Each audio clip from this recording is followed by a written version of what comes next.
au Centre Universalité. À soir, on fait une présentation tout seul, François y est pas. Sur à soir, bonsoir Daniel, encore une fois. Bonsoir. À soir, on parle des handicapés. C'est-tu l'évolution des handicapés ou les handicapés?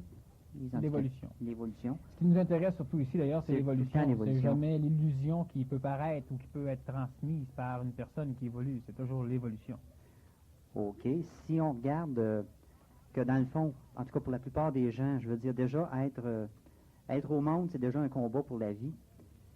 Pourquoi certaines personnes, dont les handicapés, doivent-ils arriver avec un handicap, c'est-à-dire des moyens moindres puis des difficultés plus grandes au départ? Bon, maintenant, ce que tu me dis là, tu parles comme la majorité des personnes qui n'ont pas nécessairement conscience réellement du phénomène de l'handicap chez l'être humain. Pourquoi un handicapé a-t-il des difficultés plus grandes? Si on regarde le nombre de personnes qui se suicident en proportion, on a beaucoup moins de suicidés chez les handicapés que chez les personnes qui ne paraissent pas handicapées. Parce que les difficultés sont peut-être plus grandes pour les personnes non handicapées. C'est évident qu'une personne qui a l'impression d'être normale et qui voit une autre personne qui lui manque les deux jambes ou un bras, si elle était dans sa situation, maintenant qu'elle a bien enregistré une vie avec les bras et les jambes, elle verrait un immense problème. Mais la personne qui est dans son fauteuil roulant, souvent, son problème, c'est les autres. Rarement elle. Qu'est-ce qui fait, disons que ça c'est une chose sur laquelle on va revenir, mais qu'est-ce qui fait qu'une personne va naître handicapée, ou encore qu'est-ce qui va faire qu'une personne naît en santé, mais à un moment donné, suite à des événements de la vie, va devenir handicapée? Premièrement, il est bien évident que la loi, ce qu'on appelle la loi du karma, vient régir énormément les naissances de personnes handicapées. Maintenant, la personne qui naît handicapée ne naît pas handicapée nécessairement pour payer un karma qui lui est propre. Bien souvent, c'est la famille qui paie un karma et non pas l'enfant qui naît handicapé. Mais la famille va se charger d'enseigner à l'enfant qu'il est handicapé et elle va se charger de faire en sorte, inconsciemment évidemment, que celui-ci paie aussi une part du karma familial. Si tout le monde vient au monde avec seulement un bras, tout le monde est normal. Mais l'éducation fait en sorte qu'on essaie d'enseigner à être comme tout le monde. Donc, si tu viens au monde avec un bras et que tout le monde en a deux, tu devras souffrir parce que tu es anormal, ce qu'on appelle handicapé. Mais qu'est-ce qu'être handicapé? Handicapé, cela veut dire ne pas être capable de faire quelque chose, ne pas être capable d'exprimer une énergie.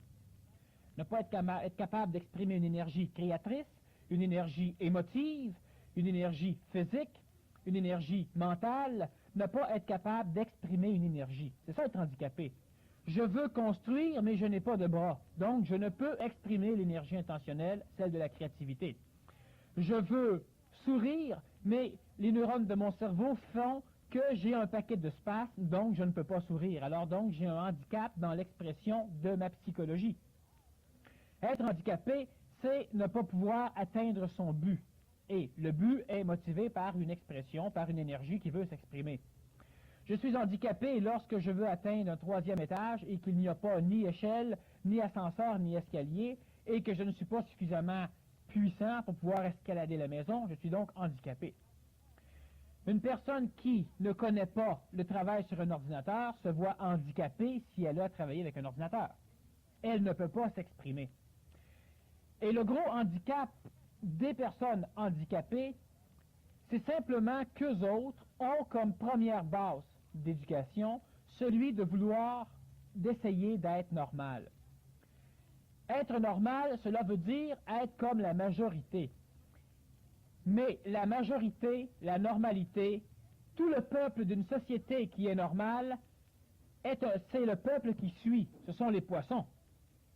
Les sociétés sont transformées par les anormaux. Les sociétés ne sont jamais transformées par les normaux. C'est toujours les marginaux qui transforment une société, qui la rendent pire ou qui la rendent meilleure, mais jamais l'homme normal, l'homme de la rue, la majorité silencieuse. Ce n'est pas elle qui transforme. elle est là, et l'anormal, le marginal, de temps en temps, va être capable de dynamiser la majorité silencieuse, la masse, pour faire transformer la société. Lorsque la population du Québec décide de se séparer, ce n'est pas la population du Québec qui décide de se séparer. C'est quelques personnes qui ont réussi à manipuler cette majorité silencieuse pour faire en sorte qu'elle croit vouloir se séparer. Alors, les problèmes qu'elle ne connaissait pas, on lui montre, et on lui montre seulement les problèmes qui peuvent réussir à la manipuler, cette masse, de façon à ce qu'elle accepte l'idée d'un parti politique, par exemple. Il est de même aussi vrai pour l'inverse, c'est-à-dire qu'on va montrer d'autres problèmes pour manipuler la masse, de façon à ce que cette masse ne veuille pas la séparation. La masse n'a pas de choix. La majorité silencieuse, les normaux ne font à peu près rien dans l'évolution, sinon servir la normalité, la majorité normale, la majorité non handicapée, d'après elle, ne sert que d'organe énergétique pour permettre aux anormaux de transformer le monde. Tous les soldats sur un champ de bataille sont normaux, les anormaux les dirigent. Ils sont anormaux, ceux qui dirigent parce qu'ils sont plus intelligents, parce qu'ils sont fous, parce qu'ils sont en relation avec des énergies sataniques comme l'était Adolphe, pour différentes raisons. Lorsque l'on a un parti politique, ce sont les anormaux qui sont au sein du parti politique. Même si eux essaient de passer, de donner l'image d'une personne tout à fait normale, elle est totalement anormale. Ce n'est pas la majorité normale qui se ramasse président d'un parti politique ou premier ministre d'un pays. C'est toujours les anormaux. L'évolution des handicapés, l'handicap n'est pas nécessairement une anormalité, mais l'handicapé se sent déjà anormal. De même chose, les femmes se sont senties anormales longtemps, et étant anormales parce que leur normalité était l'homme, donc elles voulaient devenir normales, elles voulaient devenir l'égale de l'homme. La femme peut complémentariser l'homme, la femme ne peut pas égaliser l'homme. Alors la femme sera l'égale de l'homme lorsqu'elle pourra aller dans les toilettes des hommes. Hein? Bon, en attendant, comptez-y pas. Donc, Daniel, handicapés. Est-ce qu'on peut dire qu'on est tous handicapés au départ par le fait qu'on ne peut pas toujours être bien dans sa peau? Déjà là, c'est... L'homme est handicapé au départ par le fait qu'il ne peut voir clair. C'est l'handicap de l'homme. Karmiquement, un corps humain qui naît avec une malformation va simplement permettre à la normalité, aux normaux d'une société, l'handicapé, la normale qui vient au monde, va pouvoir permettre à ceux qui sont normaux dans la société de pouvoir payer un karma. Et quand je dis payer, ce n'est pas vrai. Mais simplement que tout ce que la normalité, tout ce qu'un homme ou une femme va faire dans sa vie, a toujours des effets. Et ces effets-là, si elles sont, disons, d'ordre positif, bénéfique pour la personne, elle aura à subir, elle est manipulée, elle n'a pas le choix, elle aura à subir un karma positif. Et évidemment, elle ne s'en plaindra pas. Si par contre, les effets en retour, c'est-à-dire que ce qu'elle a fait crée un remous, et ce remous lui revient, et ça lui amène quelque chose qui a un potentiel, disons, négatif, alors elle devra subir ce karma négatif. Lorsqu'on a eu des enfants qui sont venus au monde et qui avaient été, donc qui s'étaient développés dans une mère qui avait été suivie par des médecins et qui avait été soignée avec de la thalidomide, par exemple, pour guérir les nausées qui étaient inhérentes à la grossesse. Les enfants qui sont venus au monde, c'est des enfants qui étaient difformes au niveau des membres. Il leur manquait des bras ou des jambes ou des parties de corps. Bon, parties de membres. Qui payait un karma? Qu'est-ce que c'était le fait? Pourquoi certains enfants, pourquoi certains êtres évoluants se voient-ils à donner un corps qui est difforme, qui est handicapé? Pour rien. Absolument pour rien. Absolument pour rien. Il n'y a pas de personnalité particulière qui s'amuse à lire dans un livre pour déterminer que cette personne a commis 3 meurtres. Alors elle va donc naître dans un corps pas de bras pour qu'elle ne tue plus. C'est ridicule. Parce que penser comme ça serait simplement de dire que, bon, tu as commis tel péché et tu vas renaître dans un corps difforme. Et ta famille paiera. Parce que c'est la famille qui va avoir à t'accueillir. C'est la famille qui va avoir à te nourrir, à t'habiller, à s'occuper de toi tout le temps que tu vas vivre. Ou c'est la société qui va devoir à un moment donné te supporter. Alors le karma, c'est un karma collectif, ce n'est pas un karma privé, un karma individuel. Et pourquoi c'est un karma collectif? Simplement parce que chaque fois qu'on a une naissance handicapée, c'est toujours le résultat d'une transformation dans la génétique, transformation qui a été occasionnée dans un laps de temps par les mouvements des hommes normaux. Alors, si tu prends un médicament qui transforme ton enfant, c'est que la société a accepté de mettre sur le marché un médicament qui n'avait pas suffisamment été étudié. Et la société se voit poursuivie par les familles, et les familles ont des problèmes, et c'est un karma collectif. Vous vivez dans une société, automatiquement, vous allez devoir subir, c'est-à-dire vivre avec le karma de la société. Que vous ne connaissiez pas du tout l'individu qui a créé ce karma ne change rien au fait qu'une personne dans la société va devoir à un moment donné soulager ce karma, c'est-à-dire prendre des vibrations négatives et devoir les absorber.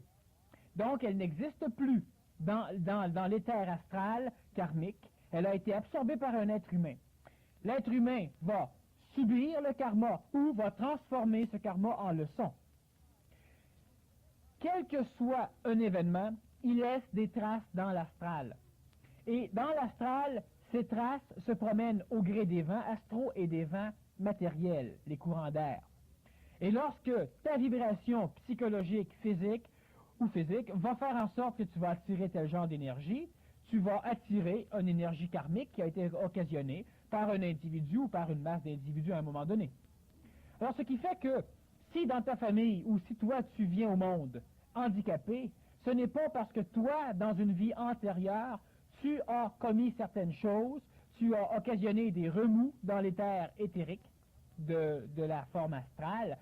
C'est simplement parce que dans l'endroit où tu viens au monde, il y a un karma, et ce karma doit être absorbé par la population, par les hommes et les femmes qui vivent dans cette société où le karma a été créé. Alors tu viens au monde et tu as une maladie. Les personnes qui naissent handicapées sont toujours des personnes qui ont été transformées lors de leur gestation par des médicaments, par des drogues, par des habitudes, par des accidents ou par la génétique. C'est-à-dire qu'une personne, par exemple, va être sourde, mais elle peut être sourde parce que dans les lignées génétiques des parents, on a des facteurs qui sont récessifs, qui ne paraissent jamais, de surdité, de malformation de l'oreille interne, par exemple. Et à un moment donné, ces facteurs génétiques se rassemblent et vont donner la naissance d'un enfant qui va être sourd à la naissance. Mais ce n'est pas parce que l'âme, parce que l'esprit qui vient habiter ce corps a un karma à payer que le corps est handicapé. Et un esprit qui est hautement évolué ne choisit pas nécessairement un corps hautement évolué pour pouvoir apparaître. C'est-à-dire qu'il va prendre un corps hautement vibratoire, mais le corps hautement vibratoire peut quand même avoir des lacunes physiques. La vibration moléculaire de chaque atome d'un être humain n'a rien à voir avec la mémoire génétique de l'être humain, une mémoire, disons, très localisée sur certaines parties de son organisme. Tu viens au monde et tu es aveugle. Ça ne regarde rien à l'évolution de ton cerveau si ta maladie ou si encore le fait que tu ne vois rien est lié à tes yeux. Tu vas naître, il te manque un bras. Cela n'a rien à voir avec le degré d'évolution de l'entité qui va habiter le corps. Ça veut-tu dire à ce moment-là, mettons la personne aveugle, comme tu parles, que son taux vibratoire des autres cellules peut être assez haut, mais au niveau de l'œil, il n'est pas suffisamment haut? Il est suffisamment haut, mais la mémoire génétique qui donnait naissance à l'œil est une mémoire qui était fautive. Donc, l'œil va apparaître dans la corporalité, dans la forme, avec une lacune, c'est-à-dire que ce n'est pas une lacune, mais avec une anormalité par rapport à la normale. Si une personne naît avec une anormalité qui lui permet de voir à travers les murs, alors on la trouve chanceuse. Mais c'est la même erreur, si on pourrait dire génétique, que l'homme qui vient au monde avec un œil qui ne lui permet pas de rien voir. Il est aussi anormal. Et l'on pense, nous, qu'une personne qui naît avec un corps puissant au niveau de la musculature a un certain genre d'évolution à suivre. Et la personne qui vit au monde avec un corps qui n'a presque pas de musculature, c'est une personne qui karmiquement doit payer, ou une personne qui doit souffrir pour pouvoir apprendre d'autres choses, ou etc. Ce sont des explications qui nous rassurent ou qui nous satisfont, mais qui n'ont rien à voir avec la réalité. L'handicapé sur la planète ne fait qu'absorber le karma de la collectivité. Il ne fait rien d'autre que comme handicapé. Il a une forme d'évolution similaire à l'évolution individuelle de la normalité, mais son rôle d'handicapé, c'est pourquoi il est handicapé, c'est simplement pour pouvoir recueillir, porter le poids du karma des autres sur ses épaules. Un individu qui est gaucher est handicapé. Et parce qu'il est handicapé, on s'était forcé de transformer l'anormal en normal en le forçant à devenir droitier. C'est un tort de la société, de l'éducation, mais il était handicapé parce qu'il était anormal. Mais dans la réalité même des choses, son évolution n'était pas handicapée. Et l'handicap réel est lorsque l'évolution se voit handicapée, et non pas lorsque l'illusion, lorsque l'apparence du résultat ou de l'efficacité d'une personne a l'air handicapée. L'handicap réel ne réside pas dans un handicap corporel. Si le cerveau est complètement bousillé, il n'y a pas d'handicap dans l'évolution parce qu'il n'y a pas d'évolution chez l'individu. Si l'individu a un cerveau normal, mais qu'il a un handicap autre que cérébral, cela n'a rien à voir avec l'évolution. Il évolue au même rythme, selon les mêmes lois que tous ceux qui sont supposément normaux. Mais il aura évidemment à surmonter d'autres problèmes. Tu t'en vas avec ton automobile, tu as un accident et tu deviens handicapé. Soit que tu paies le karma de la collectivité, soit que tu paies un karma qui t'est donné à toi. Tu paies le karma de la collectivité lorsque le système ambulancier n'est pas approprié et donc régi par la collectivité. Tu vas être rendu infirme lors de ton transport, lors de ton immobilisation dans l'automobile, lors de ta désincarcération de l'automobile, ou tu vas devenir handicapé suite au traitement que tu vas subir à l'hôpital. Donc, tu vas payer pour la collectivité. Et c'est normal que l'homme qui vit dans une société paie pour la société.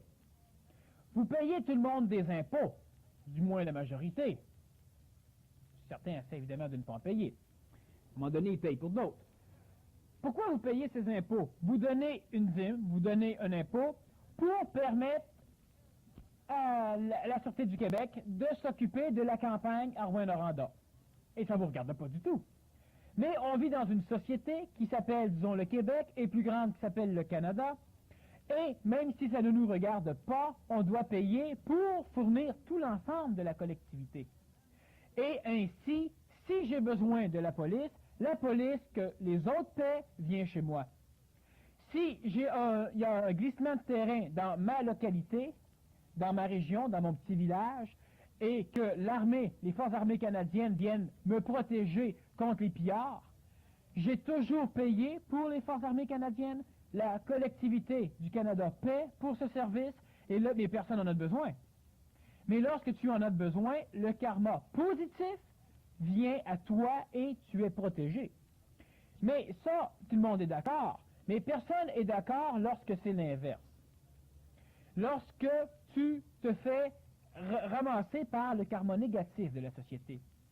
Tu vis dans une société, tu veux bénéficier des belles choses de la société. Et tu vis à l'intérieur, tu es régi par les lois de la société et tu devras automatiquement bénéficier de tous les karmas de la société, qu'ils soient bons ou qu'ils soient mauvais. Tu as un accident. C'est la police qui te transporte. Les policiers ont toujours été agréés à faire du transport médical, transport ambulancier. Ce qui, dans certains milieux, s'appelait du transport de viande, étant donné les méthodes employées. Tu as un accident, tu as une lésion cérébrale, disons, au niveau cervical. Et les personnes qui viennent te secourir ont appris plusieurs choses sur les lois qui régissent le secours public. Alors, refus de porter assistance à une personne en détresse, c'est passible, c'est criminel. Alors tu vas l'aider.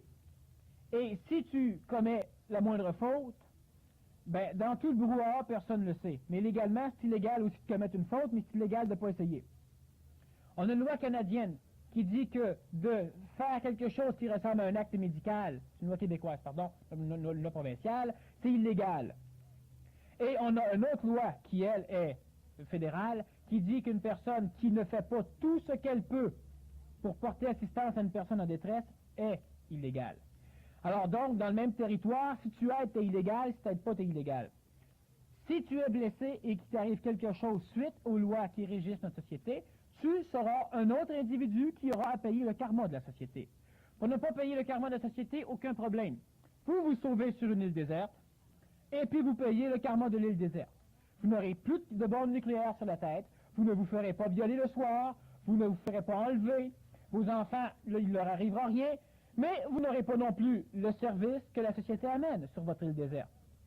Mais vous allez être exempt du karma de la société, mais vous n'aurez pas non plus le karma positif de la société.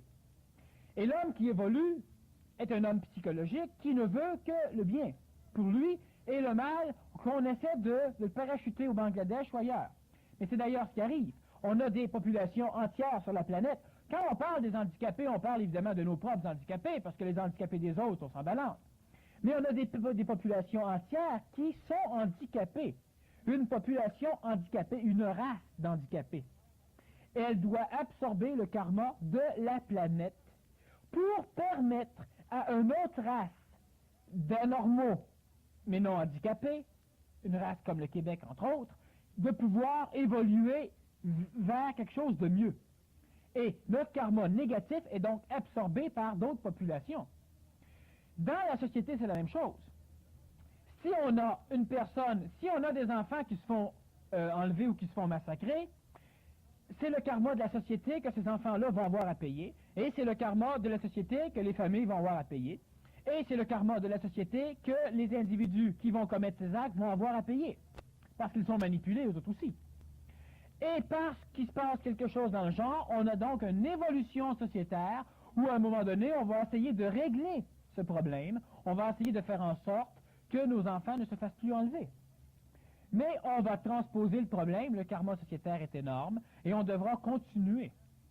Qu'est-ce qui fait toujours que tu as un accident d'automobile, et suite à ton accident, mais non pas suite à l'accident, mais suite à la manipulation, suite à l'accident, tu deviens handicapé.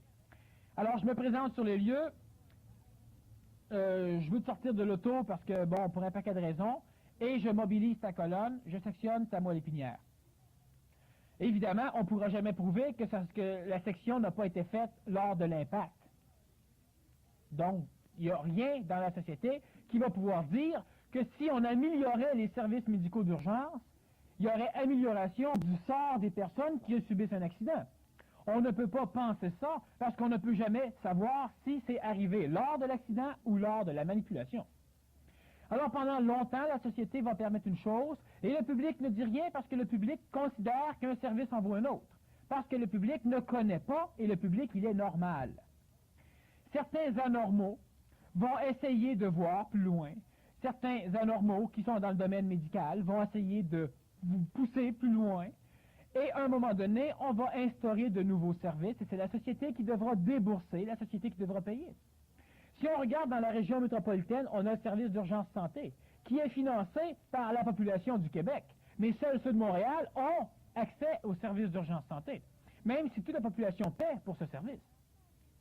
Et c'est un problème au niveau de karma provincial. Présentement, la majorité des personnes vivent dans la région du Montréal métropolitain, mais ceux qui vont financer Urgence Santé à Montréal sont de la population du Québec en général, et eux n'ont pas le droit à ces services-là. Eux ont le droit à du transport de viande sur les lieux des accidents.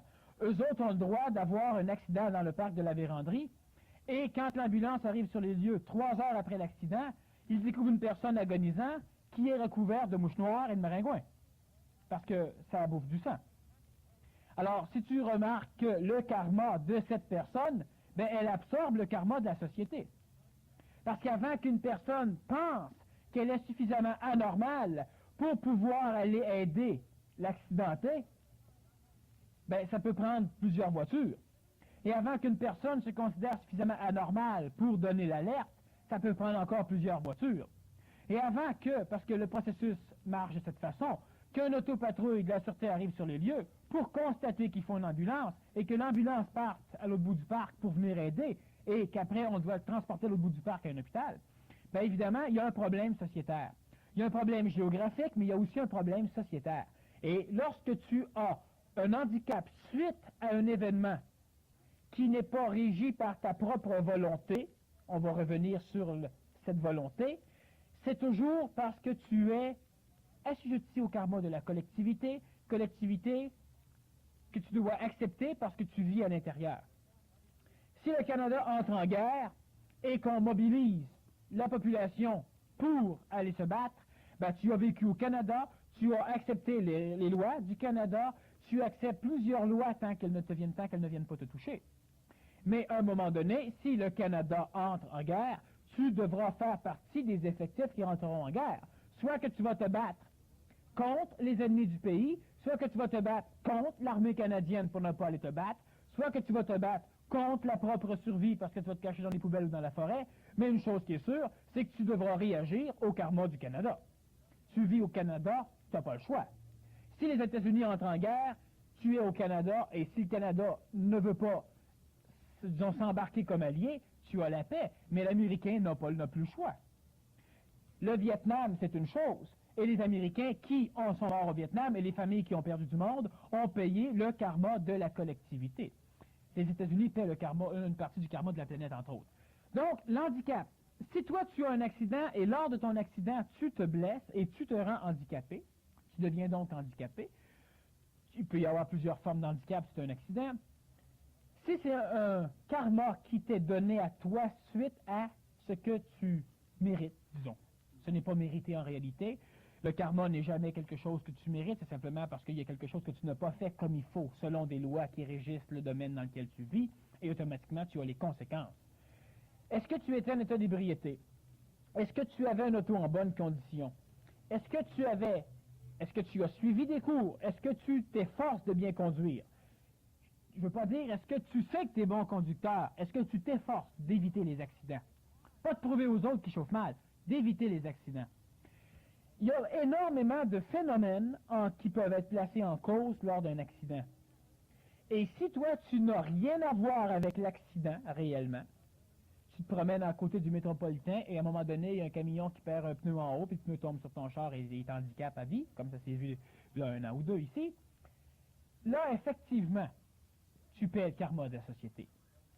Mais si tu es impliqué dans un accident, et la majorité des accidents, les personnes en sont responsables. Responsables, c'est-à-dire que tu as un accident bien banal, où une personne en campagne arrête une intersection, et elle veut virer prendre un petit chemin. Elle arrête, et elle s'engage un tout petit peu, et elle attend. Il y a une autre personne qui s'en vient face à face avec elle, aucun problème, de la place pour passer, l'autre attend que celui qui s'en vient passe. Mais celle qui est en attente, elle est déjà en train de bâtir son karma. Elle est responsable de ce qui peut arriver. Pourquoi? Parce que son char est légèrement engagé et ses roues sont braquées dans la direction où elle veut aller. La personne qui s'en vient en arrière, qui est légèrement intoxiquée par l'alcool et qui l'emboutit dans le derrière, pousse son char en plein devant celui qui s'en vient et il y a un accident avec des blessés graves et des morts. Tu ne braques jamais tes roues dans la direction où tu veux aller quand tu vires. Tu les braques dans la direction où tu devrais aller si quelqu'un te rentre dedans pour que tu n'aies pas à venir te placer devant l'autre trafic. C'est évident. On a souvent des accidents dans la région métropolitaine puis partout en campagne, simplement parce que les conducteurs et les conductrices ne prévoient pas ce qui pourrait arriver s'il arrivait ce qu'ils ne veulent pas qu'arrive. Tu as continuellement des phénomènes dans le genre. La personne va se demander pourquoi moi. Et voilà. Tu exprimes ta volonté, mais est-ce que tu as passé ta vie à te préparer à survivre à des conditions? La vie nécessite une survie. La société de l'homme amène un immense karma à l'homme qui est celui générée par la paix. L'homme doit vivre en paix, mais l'homme ne doit pas vivre dans un contexte de paix.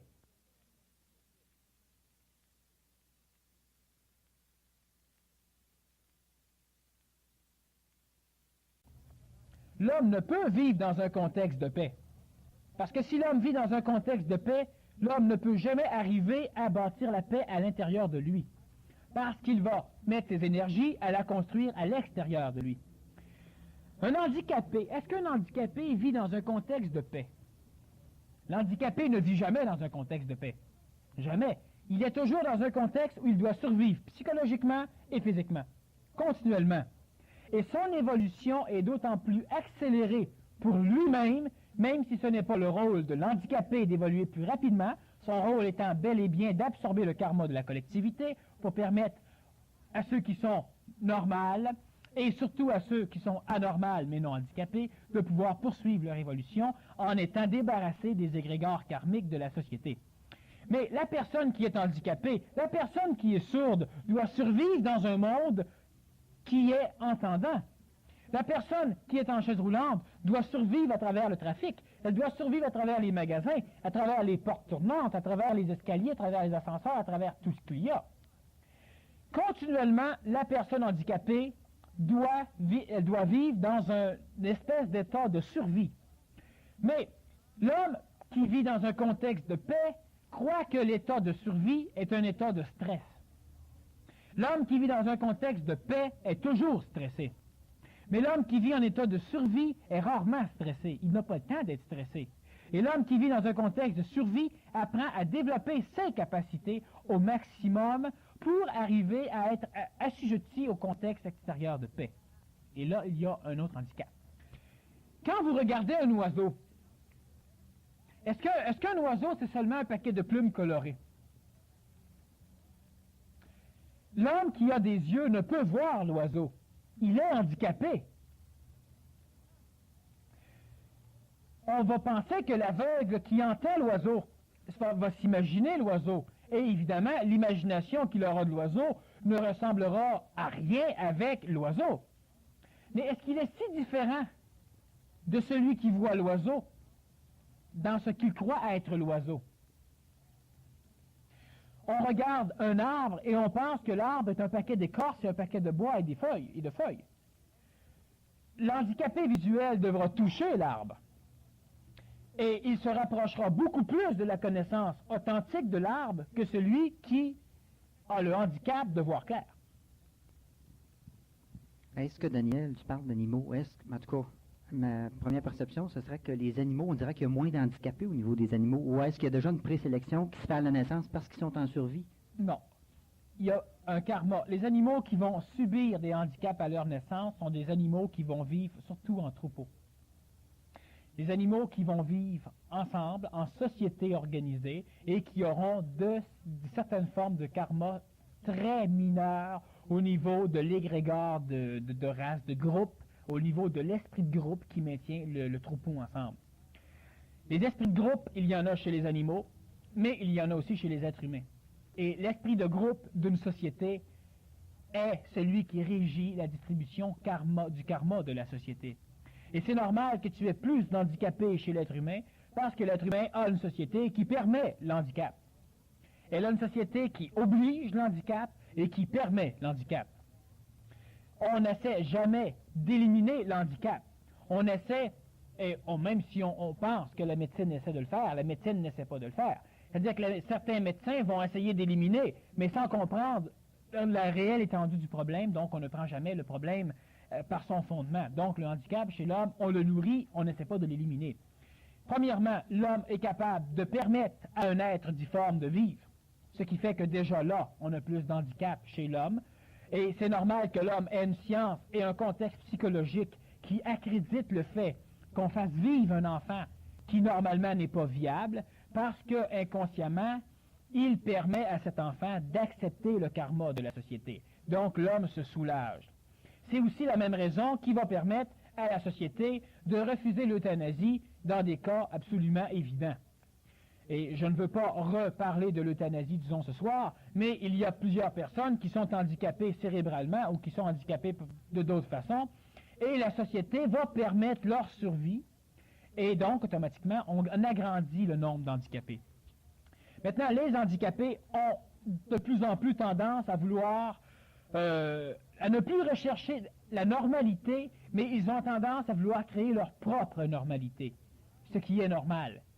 Lorsqu'une personne devient suffisamment intelligente, et lorsqu'une personne vit en troupeau, il faut que le troupeau devienne suffisamment intelligent. Ce n'est pas un individu à travers le troupeau qui devient intelligent, qui change de quoi. Donc, les handicapés, à un moment donné, comme les femmes ont fait à un moment donné, les handicapés sont arrivés à un point où ils ont décidé de ne pas être comme tout le monde, mais de vivre dehors comme tout le monde. Alors, ce n'est pas d'être normal, c'est d'être leur normalité. Et moi, je suis en chaise roulante, et puis merde, je vis dans une société, je paie le karma de la société, mais vous allez me bâtir des trottoirs pour que je puisse marcher dessus. Vous allez me bâtir des endroits où je peux stationner en auto. Puis vous allez vous organiser à un moment donné pour en payer une part de votre karma collectif. Pas toujours les handicapés qui ont le payé. Et ça, c'est inconscient chez l'handicapé, mais c'est une marque d'évolution terrible du handicap. Les femmes sont combien nombreuses dans une société? Et dans la majorité des sociétés qui sont industrialisées, nord-européennes et nord-américaines, les femmes ont pris combien d'années avant d'arriver à sortir dehors pour pouvoir devenir normales selon ce que la femme doit être normale, et non pas selon ce que... normal comme l'homme. Ça leur a pris du temps, et ils étaient massives.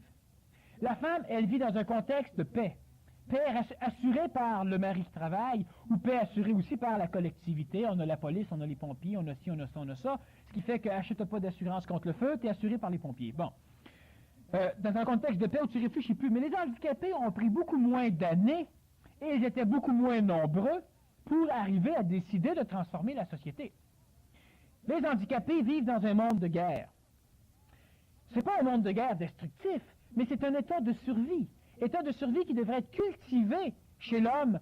Et l'état de survie qui devrait être cultivé chez l'homme n'a rien à voir avec l'état de compétition qu'on laisse cultiver chez l'homme. La compétition engendre la guerre. La survie n'engendre jamais la guerre. Parce que lorsque tu vis dans un contexte où tu dois survivre, tu dois apprendre, et veux pas, tu apprends à connaître les lois de la survie. Et l'homme qui se groupe survit beaucoup mieux. Mais l'homme qui compétitionne devrait se diviser pour être meilleur. Et lorsque tu vis dans un contexte de survie, tu es toujours à la recherche d'un raffinement de l'expression de tes énergies, qu'elles soient corporelles, vitales, psychologiques ou mentales. Et lorsque tu vis dans un cadre de paix, tu es réellement handicapé parce que tu ne recherches rien de plus.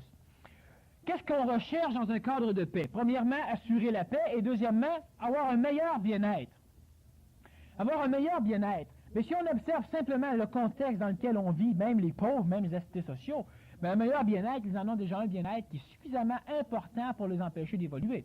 Et leur évolution, c'est de rechercher un meilleur bien-être, qu'il soit dans le domaine de l'ésotérisme, le meilleur bien-être, dans le domaine de la conscientisation, ou dans le domaine de la religion, dans le domaine de la matière. C'est le même maudit phénomène qui amène l'être humain, l'être évolutionnel, à ne plus évoluer, à rechercher une espèce de rassurance que son contexte extérieur de paix va continuer, va se poursuivre.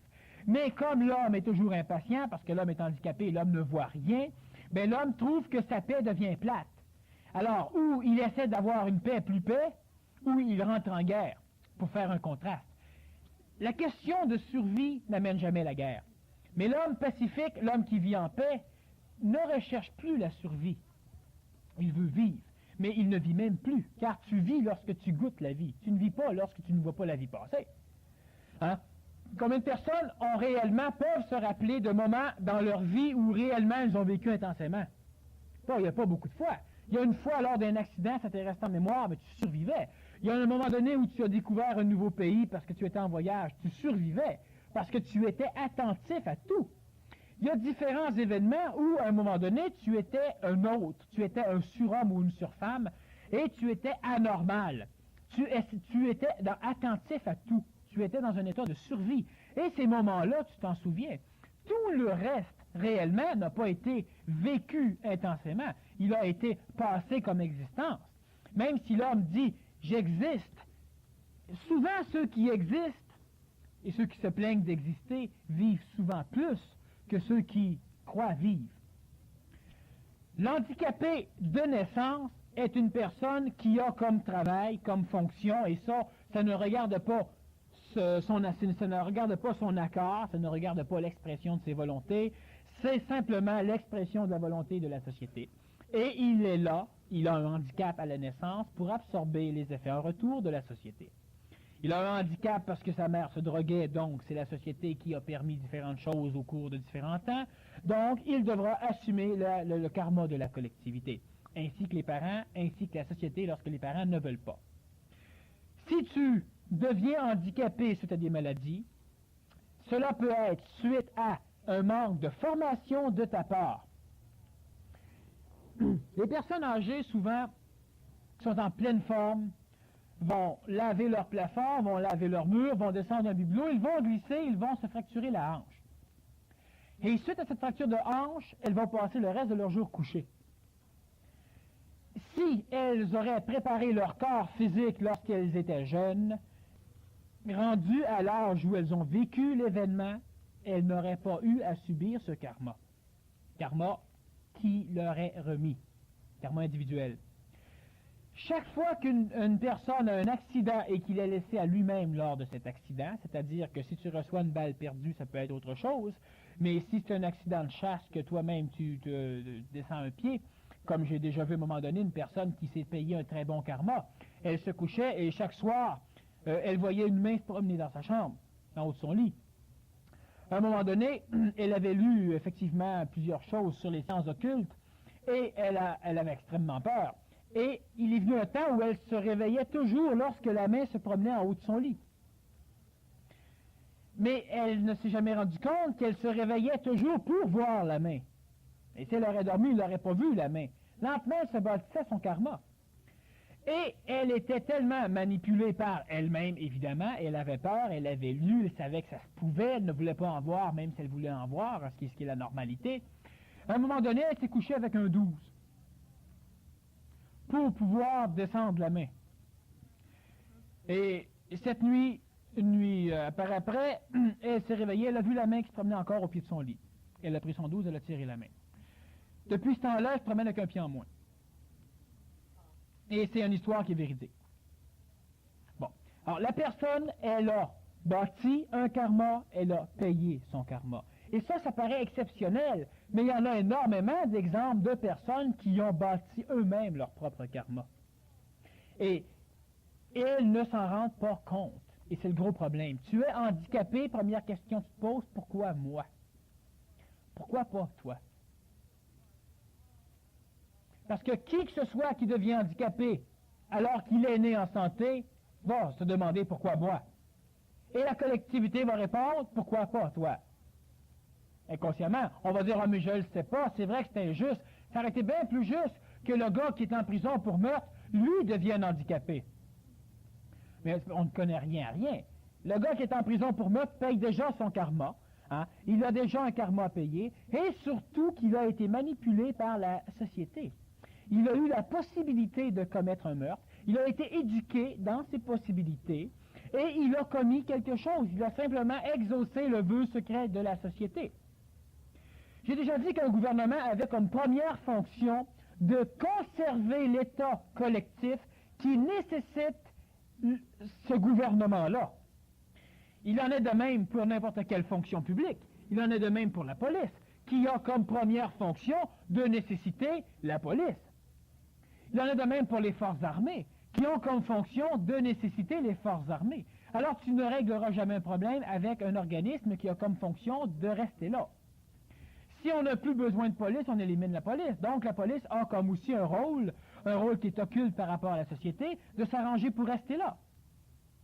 On le voit plus au Mexique, où la police va te mettre de la drogue dans tes poches pour t'arrêter après. Mais partout ailleurs, on le voit moins, mais les lois sont les mêmes. Alors, dans la société, la personne qui naît handicapée absorbe le karma collectif pour permettre aux anormaux évoluer, de poursuivre leur évolution, et celui qui devient handicapé suite à lui-même, c'est simplement qu'au cours du laps de temps qu'il a passé sur la planète, il ne s'est pas servi de ses possibilités pour améliorer ses possibilités. Tu reçois une balle perdue plus souvent qu'autrement, c'est de ta faute. Tu es attaqué plus souvent qu'autrement, c'est de ta faute. Tu as n'importe quel genre d'accident plus souvent qu'autrement, c'est de ta faute. Et si tu deviens handicapé par maladie ou par accident plus souvent qu'autrement, c'est parce que le laps de temps que tu as passé sur la planète, tu ne t'en es pas servi pour t'améliorer. La personne qui est obèse, elle ne se sert pas de son temps pour se transformer. La personne qui fume, elle passe son temps à se détruire. Et le karma peut apparaître de différentes façons, de plusieurs façons. Et la personne qui fume absorbe déjà, outre la fumée et toutes les cochonneries qui y sont reliées, le karma de la collectivité, parce que c'est la collectivité qui permet de fumer. On développe des karmas dans une collectivité d'une façon extraordinaire, et c'est pourquoi à un moment donné, ces villes, ces centres de karma noir doivent être détruites. On a différentes régions sur la planète qui sont des régions absorptrices de karma. On a l'île de Pâques, qui absorbe toutes les ondes maléfiques qui sont émises par des sorciers ou par des magiciens noirs. Lorsque c'est émis vers quelqu'un ou vers une collectivité, une société ou quoi que ce soit, et que ça n'atteint pas son but, pour éviter que ça dynamise une force noire de l'astral qui va finir par amener un karma très très dangereux sur la planète, c'est absorbé par les antennes qui se trouvent sur l'île de Pâques, en l'occurrence les statues. On a d'autres régions planétaires qui ont comme fonction d'absorber. Les karmas physiques, les karmas de guerre sont absorbés surtout par la pyramide de Khéops, de Képhren et de Mykérinos dans la vallée des rois près du Nil en Égypte. On a plusieurs autres endroits, je le dis bien. On en a un au Québec qui a comme fonction principale d'absorber le karma des entités qui vont s'efforcer de nuire à l'évolution de la 6e race mère qui va naître surtout dans les territoires ouest-nord du Québec. Et cette région, évidemment, elle est dans l'est. Et les personnes qui restent près de Matane pourraient, juste avec ce que je viens de dire, facilement localiser la région. Elle est souvent encerclée par les forces armées américaines et canadiennes qui, supposément, font des manœuvres. Et on a des noms qui ont été donnés. Encore là, je révèle des choses qui n'ont jamais été dites, mais des noms qui ont été donnés par les Templiers, par l'ordre du Temple, et non pas par les Templiers d'aujourd'hui. Je parle bien des Templiers du Moyen Âge, qui ont été une immense société secrète et qui, eux, avaient comme fonction d'essayer d'absorber le karma de la chrétienté pour permettre à la chrétienté de continuer à vivre. Et ils ont réussi d'une façon très magistrale, car c'est le pape et les rois qui ont été bénis par les papes, qui ont massacré les dirigeants des Templiers et qui ont fait disparaître l'ordre au complet. On sait que l'ordre du Temple, qui avait comme mère, comme telle Marie, comme maîtresse principale Marie, adorait souvent une tête de mort. Elle adorait Saint Joseph, elle adorait différentes autres choses, et c'est pour ces raisons que le pape et les différents rois d'époque ont décidé d'exterminer l'ordre du Temple, qui avait une armée suffisamment puissante pour balayer l'Angleterre et la France. L'ordre du Temple avait un immense trésor, et ce trésor a été enfoui. A été enfoui dans un endroit où jamais l'humanité ne va penser à les fouiller. On a fouillé tous les châteaux construits par les Templiers et par les francs-maçons, et on a trouvé des trésors de Templiers qui étaient extraordinaires. Le trésor qui est toujours recherché par certains chercheurs de trésors, dont Robert Charroux et d'autres, est un trésor qui est suffisamment grand pour permettre d'acheter la planète au moins 2 fois. C'est-à-dire que si tu prends possession de ce trésor, tu peux acheter tout ce qui se vend sur la planète, y compris les gouvernements et les compagnies. Et ce trésor, évidemment, a été recherché longtemps. Certaines personnes ont pu puiser à même ce trésor lors de certains voyages, en l'occurrence Christian Rosenkreuz, le comte de Saint-Germain, et d'autres individus. Ce trésor se trouve caché dans un endroit où les Templiers n'ont supposément jamais été. L'ordre du Temple avait comme fonction d'absorber le karma négatif de la chrétienté pour éviter que trop de papes fous arrivent à la tête. Et on a eu des papes légèrement fous. On a eu aussi des prêtres légèrement fous, et on a eu du public légèrement fou, des fidèles.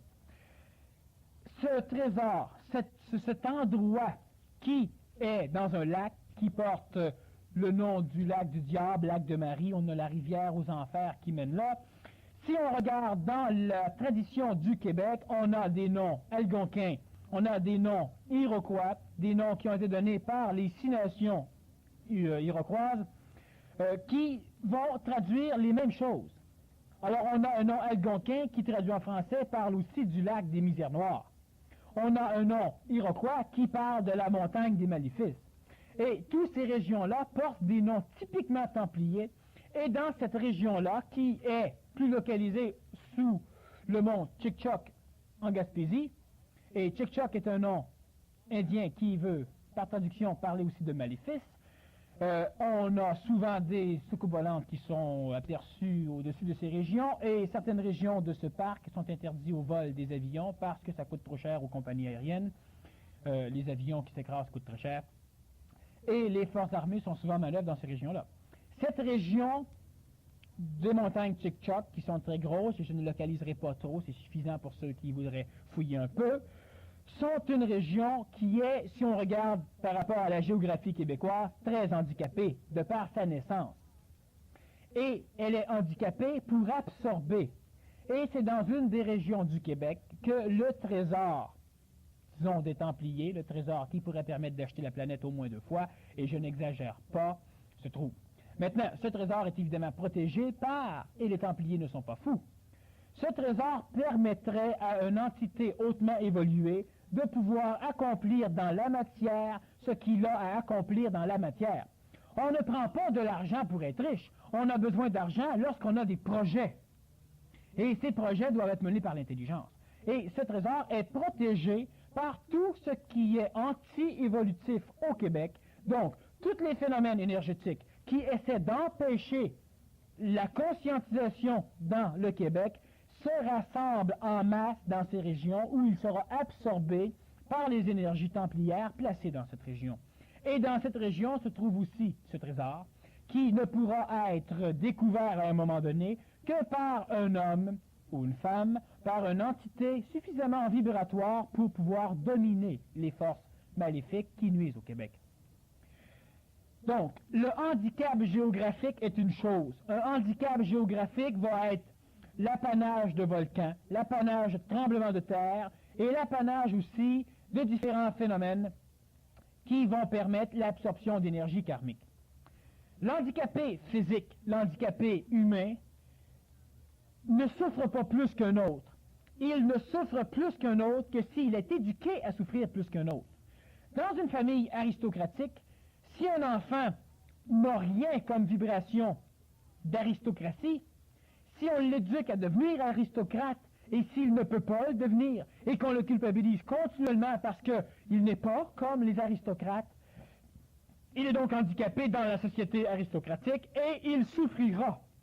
Et si on prend un handicapé auditif, olfactif, au niveau de la parole, au niveau visuel, au niveau des membres, etc., et qu'on essaie continuellement de l'intégrer à notre société normale, on ne fait que lui prouver que c'est un imbécile, qui est anormal, qui ne peut pas rien faire, puis il ne peut pas rien faire parce qu'il est handicapé, nous autres on va l'aider.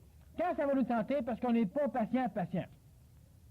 Alors de temps en temps, si l'handicapé peut voter, on bâtit des choses pour lui faire plaisir, pour attirer son vote, mais on ne fout rien d'autre. Mais l'handicapé ne souffre pas plus, il n'a pas à passer par un monde plus souffrant. Il ne paie pas plus de karma individuel qu'un autre. Toi, tu paies ton karma collectif comme l'handicapé, mais l'handicapé a, de par sa naissance, surtout l'handicapé qui sera de naissance, lui a à absorber une lignée génétique d'handicap. La personne qui a une maladie congénitale, la personne qui a une malformation congénitale, absorbe dans son sein une lignée génétique qui est handicapée. De par ce fait, elle permet à la descendance, la lignée sanguine, de pouvoir continuer à avoir des enfants qui, normalement, ne devront pas être handicapés parce que pour un certain laps de temps, la majorité des ondes d'handicap ont été absorbées par un individu qui vient de naître. Mais l'individu ne paie pas son karma, l'individu évolue comme n'importe quel être humain qui évolue, mais l'individu a comme sainteté, si on pourrait dire, le fait qu'il absorbe le poids des autres. On n'aurait pas idée, disons, de grouper 10 personnes qui ont la grippe ensemble, mais comment ça se fait on le fait, disons, ce groupement au niveau des handicapés. Comment qu'on pourrait utiliser leur subtilité? Parce que souvent, à cause de leur handicap, ces gens-là ont des talents ou ils ont développé des choses. La société a créé ces handicapés. Je ne dis pas nécessairement que la société a créé la personne qui lui manque une jambe, mais elle a créé le fait qu'il est handicapé. C'est-à-dire, elle lui a limité les possibilités d'expression dans la société. Elle essaie, la société, présentement, légèrement de régler un peu ce problème. Mais l'être handicapé est handicapé simplement parce qu'il ne peut s'exprimer dans la société. Tu es sourd et tu apprends à parler avec les mains. Mais si tout le monde parle avec les mains, où est ton handicap? Tu n'es pas handicapé. Tu es handicapé parce que tu ne peux communiquer. Tu es handicapé parce qu'il te manque des bras ou une jambe et qu'il n'y a pas de travail pour toi et qu'il n'y a pas d'accès pour toi et qu'il n'y a pas toutes les facilités pour toi comme tout le monde. Et là, tu es handicapé. Tu es handicapé seulement pour ça. Tu es extrêmement génial et tu ne peux t'exprimer, tu es handicapé. Tu vas te suicider, tu vas devenir fou, tu vas être malheureux le restant de tes jours, tu vas souffrir autant que n'importe quel handicapé physique. L'handicap n'existe pas de par la naissance. La personne qui a une déformation génétique lors de sa naissance a comme fonction d'absorber le karma involutif de la suite de la collectivité. Mais il n'est pas handicapé. Nous, on le voit handicapé, et celui que l'on voit handicapé a comme fonction, de par sa naissance, l'absorption de karma négatif. Le Nazaréen était handicapé de par sa naissance, mais le Nazaréen, à un certain stage, a eu des vibrations suffisamment hautes pour que le corps et les vibrations lui ont été données par les vibrations de sa mère et de son père, qui étaient des initiés esséniens. Mais il a eu un corps, mais de par sa structure moléculaire atomique, il était handicapé, de par ce fait qu'il devait supporter le karma des autres. Et il a suffisamment supporté le karma de tout le monde pour pouvoir éliminer suffisamment de karma à l'extérieur de lui, pour pouvoir permettre la descente chez lui d'une entité suffisamment supérieure qu'on appelle le Christ. Et là, lui a pu accomplir ce qu'il avait à accomplir dans un monde suffisamment dékarmatisé. Présentement, les handicapés physiques, et quand je parle physique, intellectuel, c'est physique, c'est le cerveau, les handicapés tout court, de par leur naissance ou de par leur maladie congénitale, ce qui revient à la même chose qu'à la naissance, même si c'est temporisé, ceux-là absorbent le karma de la collectivité. Leur évolution, elle est similaire à l'évolution de n'importe qui, sauf qu'ils sont dans un cadre où ils peuvent évoluer plus rapidement que n'importe qui, parce qu'ils sont anormaux dans la société de normaux. Si on fait un parallèle, Daniel, dans les cours que tu donnes, où l'accent est mis quand même beaucoup sur l'aspect physique au départ, il n'y aurait aucun problème à ce qu'un handicapé puisse suivre ces cours-là, finalement? Non, parce que la personne qui a 2 jambes doit apprendre à se servir de ses 2 jambes. La personne qui a une jambe doit apprendre à se servir de sa jambe. Et la personne qui n'a pas de jambe ne peut pas apprendre à se servir de ses jambes. Alors on est suffisamment intelligent pour ça. Mais la personne qui manque 2 jambes, la personne qui est sourde ou n'importe quoi, si elle ne peut pas se relaxer, ce n'est pas parce qu'il lui manque une jambe qu'elle ne peut pas se relaxer. Ce n'est pas parce qu'il lui manque quelque chose qu'elle ne peut pas apprendre à bien respirer. Ce n'est pas parce qu'elle a des maladies qui vont l'amener à un moment donné à une mortalité. Tout le monde est malade vers la mortalité. Tout le monde va mourir d'une maladie qui s'appelle la leucémie, le cancer ou le vieillissement. Tout le monde est malade quand même. Alors ce n'est réellement pas une limite à l'exploitation des affinités sensorielles et des possibilités énergétiques que tu as. Ce n'est pas parce qu'il te manque un organe physique que tu ne peux pas mentalement ou psychologiquement augmenter ton taux vibratoire pour entrer en contact avec des énergies qui vont te permettre à un moment donné de laisser ton corps et d'en prendre un qui va pouvoir te permettre d'aller encore plus loin. Mais ce n'est pas parce qu'une personne est handicapée qu'elle est handicapée dans son évolution. Je le répète, la personne qui est handicapée, de par le handicap des normaux, elle a souvent plus de possibilités d'évoluer que la normalité. Parce que la normalité étant normale, elle se complaise dans sa normalité, et elles n'ont pas de défis à relever quotidiennement, et elles n'évoluent pas aussi rapidement que l'handicapé illusoire, qui lui a des défis à relever continuellement. Donc il doit travailler au maximum ses possibilités pour arriver à être encore mieux. Donc il veut être plus efficace. Et ce n'est pas l'apanage des normaux qui se contentent très facilement de la piètre efficacité. L'handicapé réel au niveau de l'évolution, c'est l'homme, c'est la femme qui n'arrive pas à se servir de ses capacités, de sa pleine capacité pour l'augmenter. Tu es bien physiquement, tu as des bons muscles, c'est pas parfait. Et dans 15 ans d'ici, Ben, dans 15 ans d'ici, tu ne vas être que comme tout le monde, tu vas être en état de regretter ce que tu as déjà été, ce que tu vas appeler avec nostalgie le bon vieux temps. Mais le bon vieux temps est une foutaise. Merde, arrange-toi pour que le bon vieux temps reste toujours le bon temps. Puis mets-toi en forme et en santé. On a des handicapés qui font des marathons et qui font des Olympiques. Et ces handicapés-là, où ils sont handicapés? Parce qu'ils n'ont pas de jambes, parce que la société leur permet d'être handicapés. Mais dans une société d'aveugles, qui est handicapé? Personne. Mais dans une société où l'on privilégie celui qui voit par les yeux, mais où l'on ne privilégie pas celui qui voit par l'âme ou par l'esprit ou par le mental, ceux-là sont handicapés. Qu'est-ce qu'on peut penser de ça, justement, des télétons puis des marathons où on met en relief l'handicapé? On met en relief l'handicapé, mais l'handicapé s'en fout, l'handicapé en profite pour arriver à s'exprimer. Et de cette façon, c'est extraordinaire. De cette façon, cela ne nuit à rien. L'handicapé n'a aucun problème. Vous me regardez, vous me trouvez bien bizarre, m'envoyez 3-4 piastres pour rassurer votre conscience. Aucun problème. J'absorbe votre karma. Donnez-moi suffisamment d'argent pour aller en cours. C'est la première chose à l'absorber.